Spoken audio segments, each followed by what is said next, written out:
পূর্বাচলে plot জালিয়াতির অভিযোগে সাবেক প্রধানমন্ত্রী শেখ হাসিনা এবং তার ছেলে সজীব ওয়াজেদ জয়ের বিরুদ্ধে মামলা করেছে দুর্নীতি দমন কমিশন।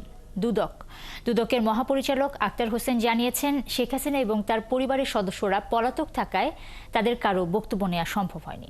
তবে সব আইন মেনেই অনুসন্ধান শেষে মামলা করেছে।